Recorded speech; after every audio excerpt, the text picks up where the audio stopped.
বাতৰিটোৰ আৰম্ভণিতে কেইটামান স্নেপশ্বট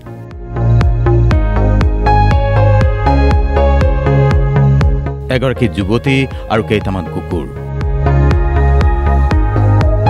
আৰু ইয়াতে আছে এগৰাকী যুৱতীৰ এক ব্যতিক্ৰমী কাহিনী যুৱতীগৰাকীৰ নাম সুমি ঘোষ মৰিয়নিৰ শিৱপুৰৰ বাসিন্দা সুমিয়ে আচলতে এনেকৈয়ে অন্য 10 জনক বাদ দেখুৱাইছে বিগত 5টা বছৰে পদপথৰ অসহায় কুকুৰ বুটলি আনি প্ৰতিপালন কৰিছে যুৱতীগৰাকীয়ে বহু সময়ত সমাজৰ বিভিন্ন জনৰ পৰা কটু বাক্যও শুনিছে কিন্তু সকলোকে আওকাণ কৰি আন্তৰিকতাৰে নিজৰ কাম কৰি যোৱা এই যুৱতীগৰাকীয়ে আজিৰ তাৰিখত আনতকৈ ব্যতিক্ৰম এগৰাকী যুৱতী হৈছে জীৱ-জন্তুৰ প্ৰতি অগাধ মৰম আছে যুৱতীগৰাকীৰ আৰু যুৱতীগৰাকীৰ পদক্ষেপক লৈ সম্প্ৰতি ব্যাপক চৰ্চা ইহঁতক মই বাটৰ পৰা উঠাই অনা কুকুৰ হয় যিহেতু এটা বন্ধ কোঠাত থকাটো সম্ভৱ নহয় ইহঁতক লাগে মুকলি এডোখৰ ঠাই সেই গতিকে মই বহুত প্ৰব্লেম ফেচ কৰোঁ লগতে মোৰ কাষতে ভাড়াতীয়া আৰু আছে তেওঁলোকেও বহুত ফেচ কৰে সেইটো কথা মই বুজি পাওঁ তথাপি উপায়হীন কাৰণ মই এনেকুৱা চিটুৱেশ্যনত মই কেছবিলাক আচলতে ৰেস্কিউ কৰোঁ কাৰণ ৰেস্কিউ কৰোঁ মই সেই মুহূৰ্তত সেই ছেকেণ্ডত মই নাভাবোঁ যে মোক বেলেগে কি কয় বা মোৰ কাষৰ ঘৰে কি কয় বা মোক মালিকে কি বুলি কয় বা মানুহে কি বুলি গালি গালাজ দিয়ে মই সেইটো আচলতে ইগন'ৰ কৰোঁ মই সেই ছেকেণ্ডত ভাবোঁ যে সেই জীৱটোক আচলতে মই বচাব লাগে সেই উদ্দেশ্যে মই তেনেকৈ এটা এটাকৈ আনি মই আজি আচলতে ইমানখিনি কুকুৰ হৈছে নিজৰ ভাড়া ৰুমতেই বাটৰ পৰা বুটলি অনা 15টাকৈ কুকুৰ প্ৰতিপালন কৰিছে সুমি নামৰ যুৱতীগৰাকীয়ে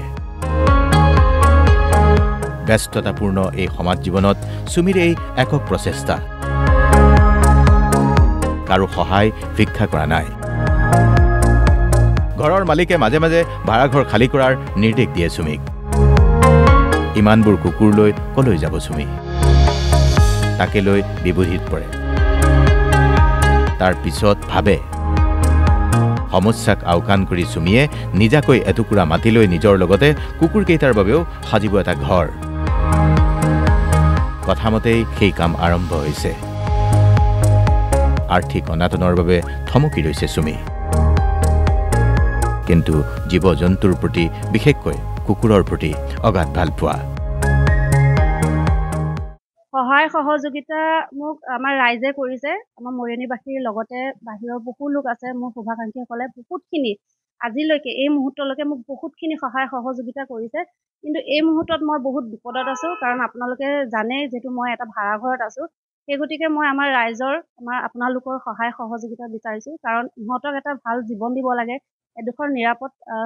স্থান দিব লাগে সেই গতিকে মই এইটো বিষয়ত যুঁজি আছোঁ দিনে নিশাই আপোনালোকে সকলোৱে দেখা পাইছে আৰু সেইবাবে মই আপোনালোকৰ সহায় বিচাৰিছোঁ যাতে মই ইহঁতক সোনকালে এখন ঘৰ দিব পাৰোঁ সুমিয়ে এতিয়া উপায়ন্তৰ হৈ জীৱ-জন্তু ভালপোৱা ৰাইজৰ পৰা আৰ্থিক সহায় বিচাৰিছে সপোনবোৰে এতিয়া অগাদেৱা কৰিছে সুমিৰ মনত সুমিয়ে কিবা এটা কৰিব খোজে সমাজৰ বাবে জীৱ-জন্তুৰ বাবে আনৰ দ্বাৰা আঘাতপ্ৰাপ্ত হৈ কৰবাত পৰি থকা অথবা কোনো দুৰ্ঘটনা বা ৰোগত আক্ৰান্ত হৈ ৰাজপথত পৰি ৰোৱা কুকুৰটোকো মৃত্যু মুখৰ পৰা তুলি অনা সুমিয়ে এনেকৈ আগুৱাইছে জীৱন যাত্ৰাত